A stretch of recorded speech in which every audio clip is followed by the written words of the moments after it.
I still remember that morning vividly. The moment when my entire world shattered.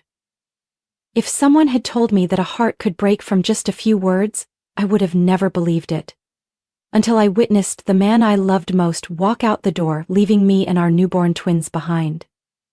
I once believed that love could overcome any obstacle. That as long as we were together, nothing could tear us apart. But I was wrong. Love, it turns out, is not always strong enough to triumph over greed, ambition, and the manipulation of a woman who calls herself a mother. That was the day I realized that my children and I had never truly belonged in his world. I met Daniel on an autumn afternoon when golden leaves covered the small streets of New York. I was an interior designer, newly moved to the city in search of opportunities after graduating from college. As for him, Daniel Montgomery, he was the heir to the Montgomery & Co. real estate empire, a powerful family that owned luxury properties stretching from Manhattan to Los Angeles. But I didn't know any of that when we first met by chance at a small cafe on the side of the street. Back then, Daniel was just a charming guy with a warm smile and bright blue eyes that sparkled when he looked at me.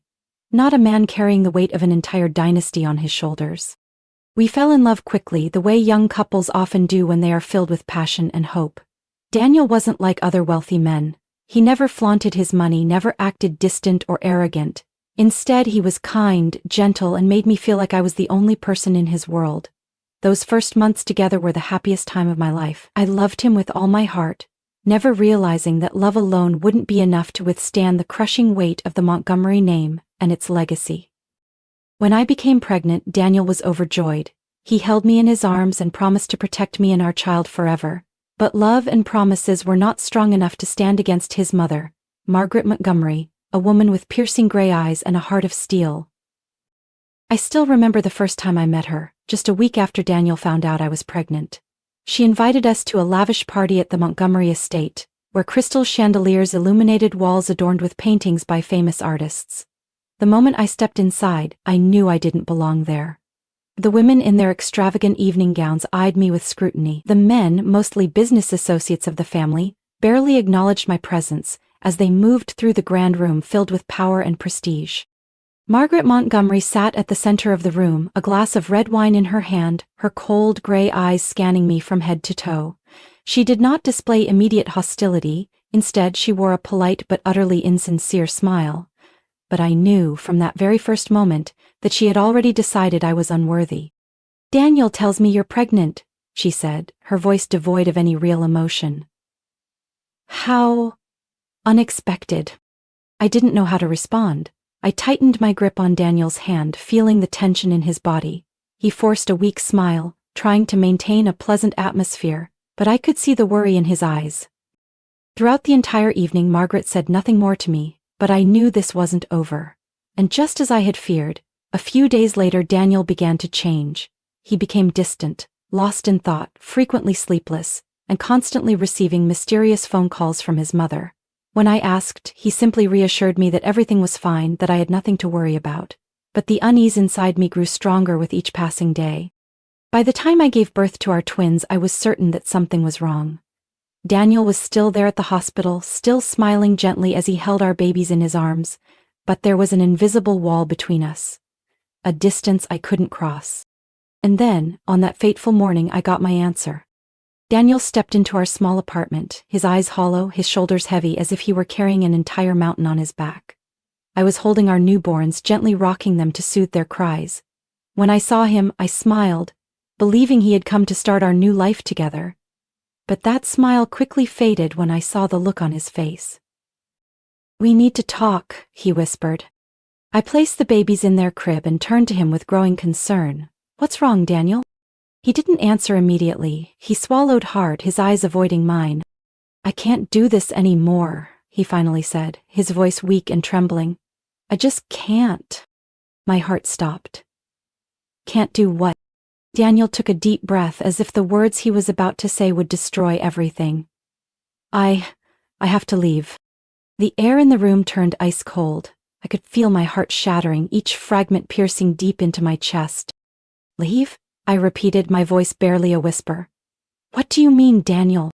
He looked at me with tortured eyes, but there was no hesitation in his expression. He had already made up his mind. "My mother was right. he said, his voice thick with emotion. "We don't belong in the same world. I can't stay." Tears streamed down my face before I could stop them. I shook my head, refusing to believe what I was hearing. "You're leaving me? Leaving your own children just because she told you to?" Daniel didn't respond. In that moment, I realized that the man I loved was gone. In his place stood a coward, a puppet controlled by his mother, a man willing to trade his wife and children for the security of his inheritance. Daniel turned his back on me and walked toward the door. I wanted to scream, to run to him and beg him to stay, but my body was frozen in place. "I'm sorry," he said, but he didn't dare look back. The door slammed shut behind him, leaving me alone with our newborn twins and a shattered heart. I sat there, staring at the closed door where Daniel had just walked out. A part of me still hoped it would open again, that he would return and tell me this was all just a nightmare. But that didn't happen. In this tiny apartment, it was just me and my 2 newborns, completely unaware of the loss I was carrying. Tears fell silently down my face as I gazed at the 2 fragile lives lying in the crib. They had no idea that their father had just turned his back on them, abandoning me to raise them alone. The first days after Daniel left were the darkest of my life. I couldn't eat, I couldn't sleep, I couldn't do anything except hold my babies close and cry. At night, the apartment felt empty and unbearably cold. The sound of their tiny cries echoed off the walls, blending with my own muffled sobs. I was completely drained, physically and emotionally.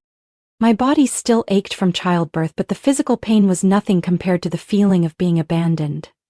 I couldn't forget the moment Daniel stood there, his eyes filled with guilt but no real struggle. He had chosen the easiest way out, walking away. All the promises of love and devotion had suddenly turned into meaningless words. During those days, I felt like a different person. I let myself drown in despair, shutting out the world entirely. My phone rang countless times, friends, acquaintances, people who were worried about me, but I never picked up. I didn't know how to face them, didn't know what to say when all I had left was a broken heart and 2 babies depending on me. But then, one night as the rain tapped against the window, a truth I couldn't ignore finally settled in. I didn't have time to grieve anymore. These 2 little souls needed me. If I continued like this, who would take care of them? Who would hold them when they were sick, when they needed love and warmth? Daniel had chosen to walk away from them, but I never would. I wiped my tears, took a deep breath, and for the first time in days, I told myself, I had to get up. The next day, I started looking for a job, but life wasn't as easy as I had hoped. Before my pregnancy, I worked at a small interior design firm in Manhattan.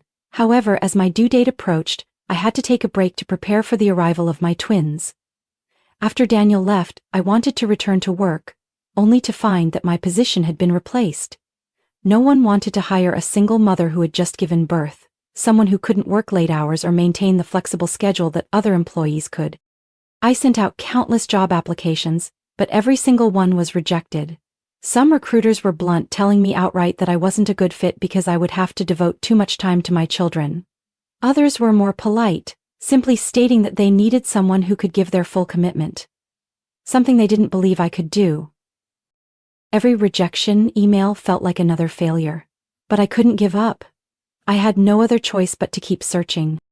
There were days when I felt utterly hopeless, but whenever I looked into the clear, innocent eyes of my 2 children, I found the strength to keep going. I cut out every unnecessary expense and learned to live as frugally as possible. I couldn't afford childcare, so I had to manage everything on my own. The sleepless nights continued, not because I was grieving anymore, but because my babies woke up in turns throughout the night. I learned how to change diapers with one hand while scrolling through job listings with the other. I focused on remote work, hoping to earn some income while staying home with my children. After weeks of persistence, I finally found a freelance job, doing interior design for a small company. The pay wasn't great, but at least it covered our basic needs. I worked late into the night, after my children had fallen asleep, with nothing but the glow of my computer screen illuminating the dark room. The following months were a true battle.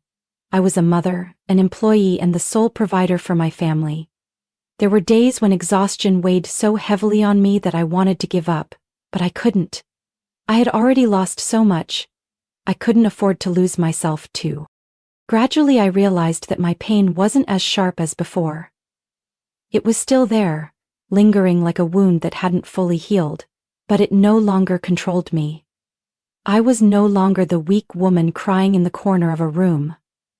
I was a mother of two, and I would not let life break me.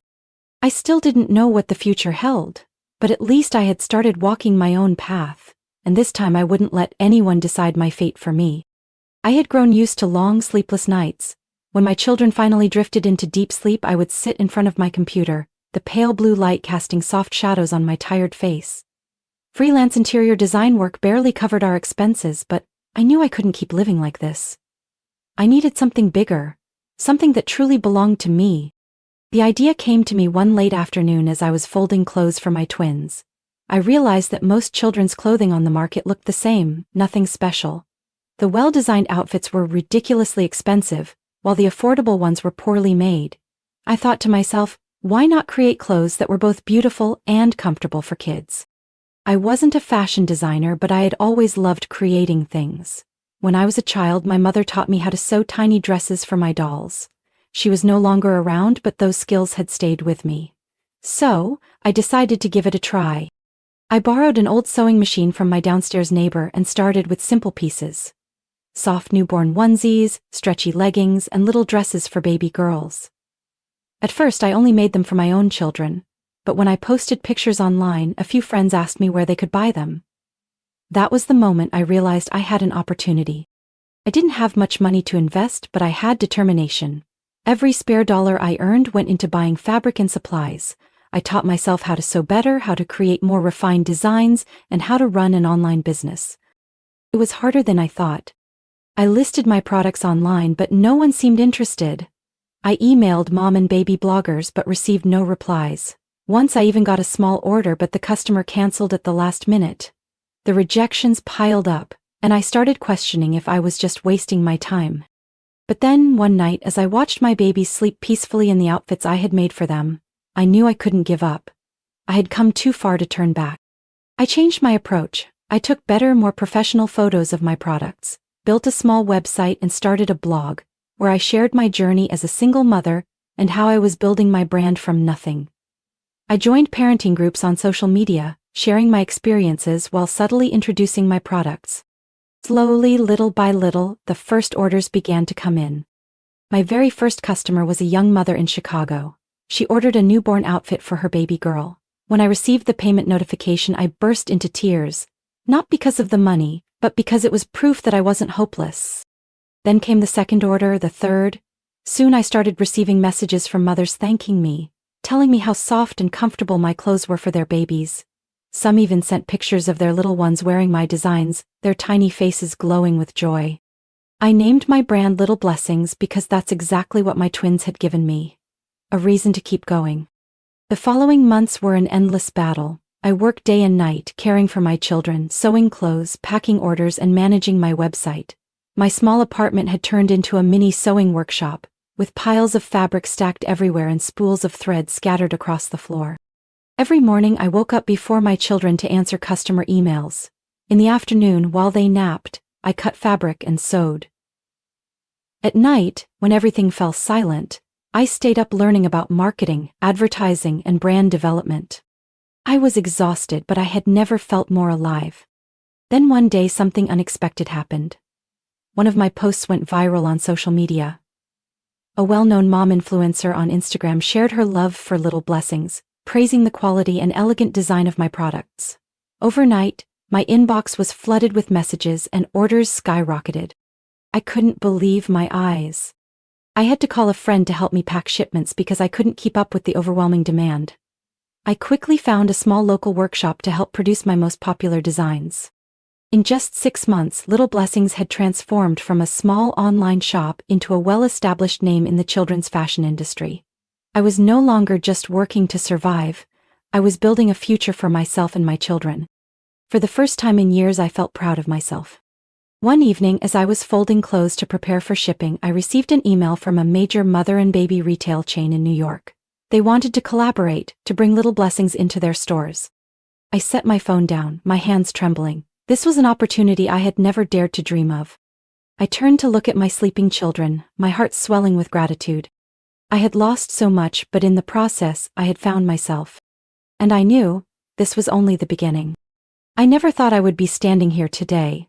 From a woman abandoned and struggling in a cramped apartment with 2 infants, I was now running a thriving children's fashion brand. Little Blessings was no longer just a small online store. It had become a recognized name in mom communities, featured in articles about female entrepreneurs, and even made its way onto the shelves of major retail chains. Looking back on my journey, it still felt like a dream I once thought was impossible. But the most incredible part wasn't the success or the money I had earned. The most incredible part was that I had found myself again. I was no longer the weak woman crying behind a closed door, watching the man who abandoned her walk away. I stood up. I had built a life I could be proud of, one that was mine and mine alone. Every morning as I wake up in my more spacious apartment, watching my 2 children giggle and run around, I know I am on the right path. I no longer worry about how to afford milk for them, nor do I spend sleepless nights counting the last few coins in my wallet. Now I can provide them with a comfortable life, think about the future without the constant weight of uncertainty pressing down on me. But above all, there is one thing that matters most. I no longer resent Daniel. At first, I thought I would never be able to forgive him. He abandoned me when I was at my weakest, choosing money and power over his own family. But over time, I realized that holding on to resentment only kept me trapped in the past. Daniel no longer had a place in my life, and his existence no longer affected the path I was walking. One day, as I was reviewing my work schedule, I received a text message from an unknown number. "Amanda, it's Daniel, can we meet?" I stared at the message, a strange feeling washing over me. It had been years since I had last heard from him. After leaving me, Daniel had completely disappeared from our lives. I had no idea how he had been living, whether he was happy with his decision or not. But none of that mattered to me anymore. I put my phone down without replying. That afternoon, I sat in my small office, browsing through the latest designs for my upcoming product line. I couldn't stop my mind from drifting to the past, but this time it didn't bring me pain. I remembered the day Daniel walked out of our tiny apartment, the crushing despair that consumed me then. But I also remembered everything I had done to rebuild my life. I was no longer that woman. I was stronger, more resilient, and I no longer needed anyone else to complete me. The days that followed were busier than ever. I had an interview with a major magazine about my entrepreneurial journey, a meeting with a business partner to expand my brand, and countless orders to fulfill. Each day was another step forward in the journey I had chosen for myself. And then one day, I saw Daniel again. It was a Sunday morning when I took my children to the park. As I sat on a bench, watching them run and play, I felt a gaze from a distance. Daniel stood there, just a few meters away from me. He looked completely different from the last time I had seen him. Gone was the confident, proud man he once was. Instead, he looked exhausted, slightly older, and his eyes carried the weight of sorrow. He took a step closer, but I had no intention of standing up or showing any emotion. When he finally stopped in front of me, I simply looked up, waiting. "I wasn't sure if you'd even want to see me," Daniel said, his voice hesitant. I remained silent for a long moment before answering. "Then why are you here?" Daniel glanced at the children before turning back to me. "I saw you in the papers, saw your success, and I realized I was wrong." I wasn't surprised. I had expected this. "You realized that a little too late," I replied calmly. Daniel gave a sad smile. "I know." He looked down, his hands clenched tightly. "I just wanted to say that I'm sorry. Not because I expect your forgiveness, or because I want to come back, but because I truly regret what I did." I gave him a small nod. "Are you done?" He hesitated as if he hadn't expected this response from me.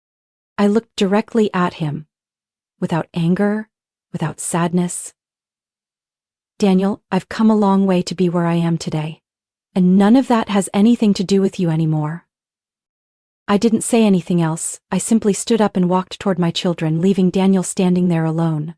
I didn't look back, nor did I care whether he was still watching. For the first time in years, I felt light.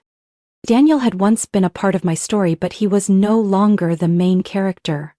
I was, and I knew that I had won. Not against him, but against the pain of my past. I walked forward, holding my children's hands, looking ahead. No looking back, no regrets. Daniel sat alone in the vast Montgomery estate, the silence almost deafening. Since leaving me and our children, he had gained everything his mother had promised him: a secure career, an immense fortune, prestige, and a place among the elite. And yet none of it had filled the emptiness inside him. Lavish parties, high-profile business meetings, and luxury vacations, all of it passed by meaninglessly. When the spotlight faded, when the praises quieted down, Daniel was left alone in the suffocating silence. No one truly cared about him. No one loved him unconditionally, the way I once did. And then, one day, everything changed. Daniel was sitting in his office when the sound of my voice echoed from the large TV screen mounted on the wall. He flinched, his head snapping up. On the screen, I was being interviewed on a morning talk show, sitting across from a well-known host. "Your story is truly an inspiration to so many women out there," the host said with a warm smile. "From being a single mother abandoned by her husband to now building a successful children's fashion brand. Can you share a little about your journey?" I smiled softly, my gaze calm and full of confidence. A version of me Daniel had never seen before. "At first I didn't think I could do it," I said. "But I realized that if I didn't stand up for myself, no one else would. I had 2 children who needed me, and I couldn't let the past hold me back forever." On the screen, images of me and my children appeared. We were playing in a park, laughing, dressed in outfits I had designed myself. The host continued, "Your brand, Little Blessings, has made a huge impact in the children's fashion industry. What has been the most important lesson for you in this journey?" I smiled again. "The most important thing was learning to believe in myself. I am no longer the woman I used to be. No longer afraid, no longer dependent on anyone. I built my happiness on my own." Daniel felt his chest tighten, his eyes remained glued to the screen as if he couldn't believe what he was seeing. I had completely transformed. I was no longer the fragile woman he had abandoned. I wasn't just surviving, I was thriving. The final image before the segment ended showed me holding my 2 children, all 3 of us smiling radiantly. Daniel turned off the TV, but the images didn't leave his mind. He suddenly realized he had been wrong. So devastatingly, irreversibly wrong. For years he had tried to convince himself that he had made the right choice, that leaving me was the best decision. But now, seeing me happy and strong without him, he finally understood that he had lost the most precious thing in his life. He couldn't bear the thought that I had truly moved on without him. Without hesitation, Daniel grabbed his car keys and rushed out of the estate. He had no idea what he would say, no idea if I would even want to see him, but he couldn't continue living with this regret any longer. By the time he arrived at my apartment, the sky had darkened. Everything was different from the day he left.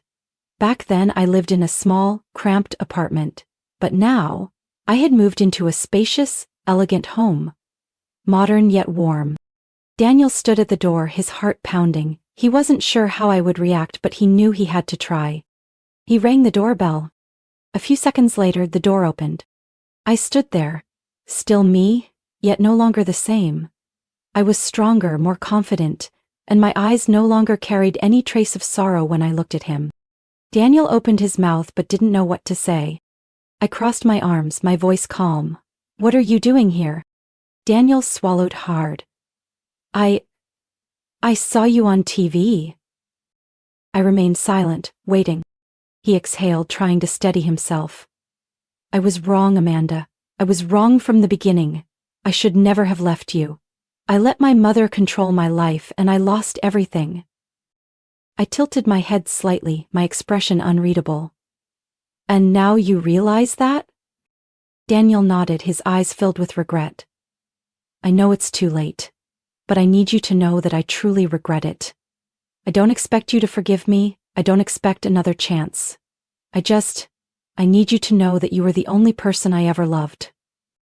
I looked at him for a long moment before replying softly, "Daniel, I don't need that." He froze. "What?"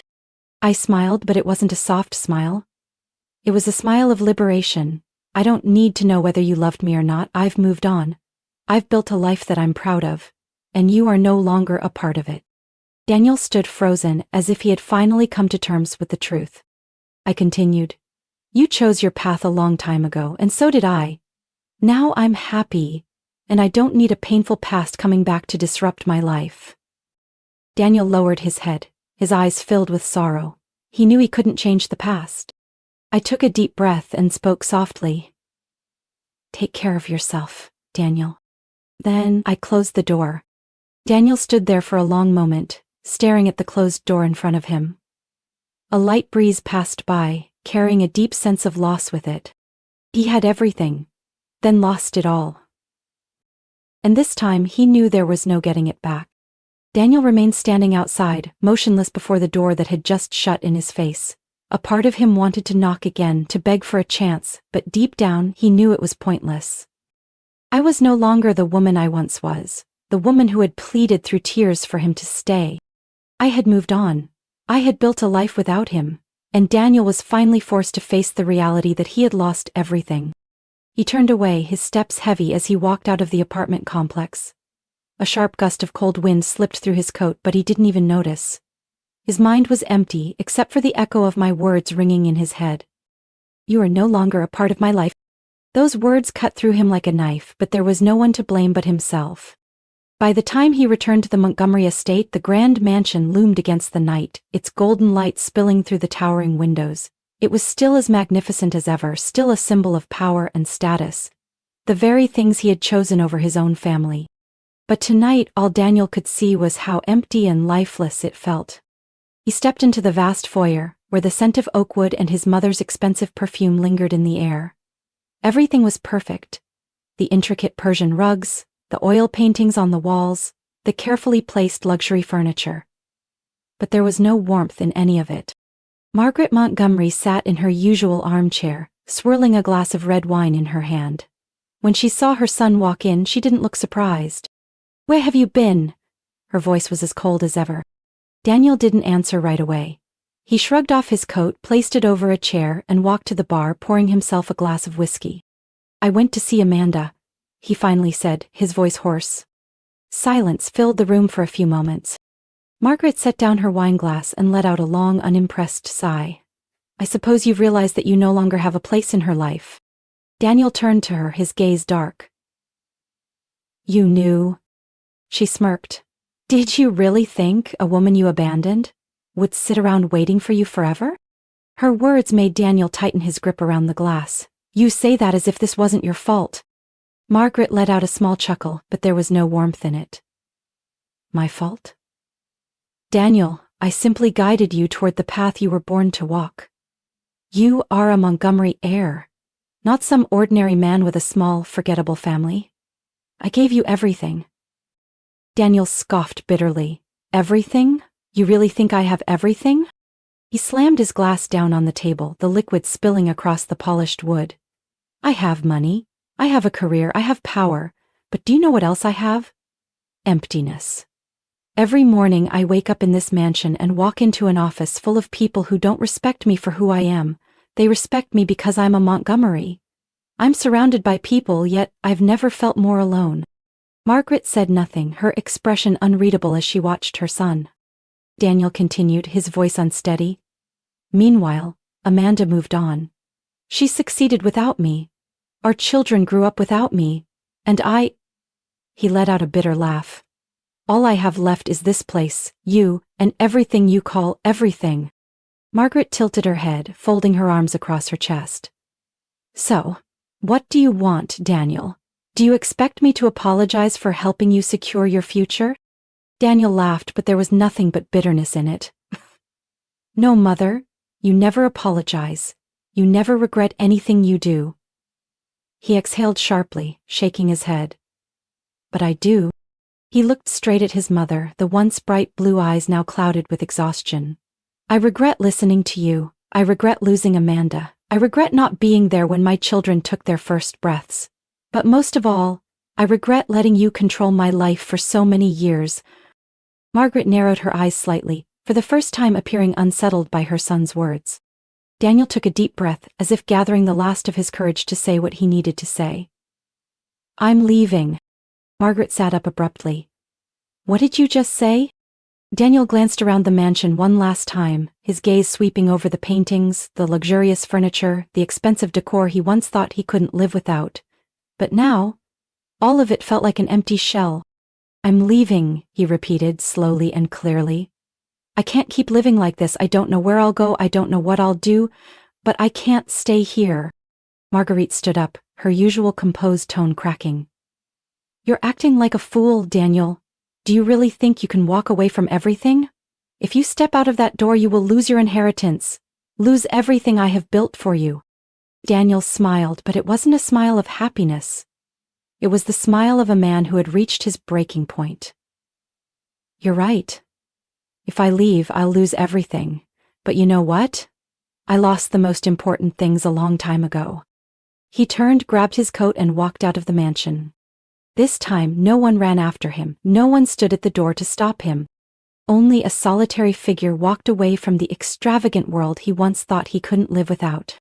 And for the first time in years, Daniel felt truly free. Morning sunlight streamed through the windows, filling my spacious yet cozy home with warmth. The sound of my children's laughter echoed through the air, blending with the soft aroma of freshly brewed coffee.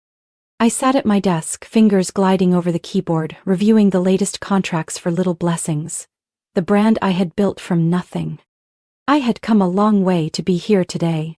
From a struggling single mother abandoned at her weakest, I had become a successful entrepreneur, featured in business magazines celebrating women in startups. Little Blessings was no longer just a small online store selling baby clothes. It had grown into a nationally recognized brand, with its products displayed in major retail chains across the U.S. I had even opened 2 flagship stores in New York and Los Angeles, where young mothers came to find beautifully designed clothing for their children. Every day I was busier than ever, yet I never felt tired. Everything I had today was built by my own hands. No one handed it to me. I didn't rely on anyone. And most importantly, I no longer needed Daniel's validation.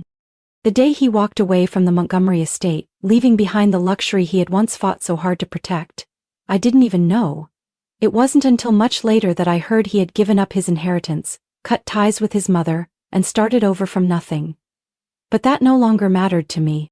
I no longer thought of him with resentment, nor did I care about what he was doing or how he felt. He was a part of my past, but that past no longer held any power over me. That afternoon, I took my children to the park. They ran across the lush green grass, their laughter filling the air. I sat on a bench, sipping my coffee, savoring the peace I had fought so hard to achieve. A woman sat down beside me, offering a warm smile. "You're Amanda, aren't you?" she asked, her eyes lighting up with excitement. "The founder of Little Blessings?" I nodded, smiling back. "Oh my God, I'm such a huge fan of yours," she exclaimed. "I've been following your journey for so long. Your story is truly inspiring. You've done what so many women dream of, rising from pain, rebuilding your life, and achieving incredible success." Her words took me by surprise, but a warmth spread through my heart. "I just did what I had to do," I replied. "I refused to let my circumstances define my future." The woman nodded, smiling. "Thank you for sharing your story. You've given strength to so many people." I watched as she walked away, my heart full of emotion. I had never thought my story could inspire others. But now I realized that what I had built wasn't just about providing for my children or making a living. I had become a symbol of resilience, a woman who refused to be defined by her past. That evening I sat on the living room couch, my 2 children curled up in my arms. I told them a bedtime story. Not one about princes or princesses, but about a woman who stood up, overcame hardships, and created her own happiness. "Sue, did she end up happy, Mommy?" my little girl asked, her round eyes looking up at me. I smiled, kissing her forehead. "Yes, sweetheart. She created her own happiness." As I turned off the lights and stepped out of the room, I paused at the doorway, watching my children sleep peacefully. They were all I needed. I didn't need a man to complete me. I didn't need someone to come and save me. I had saved myself. My life, my happiness, my future, all of it was built by my own hands. And for the first time in years, I knew I was truly in control of my destiny. Life doesn't always go the way we expect, but how we face adversity defines who we become. From being abandoned and hitting rock bottom, Amanda rebuilt herself. Refusing to let the past control her future, she didn't need saving. nor did she need validation from the man who once left her behind.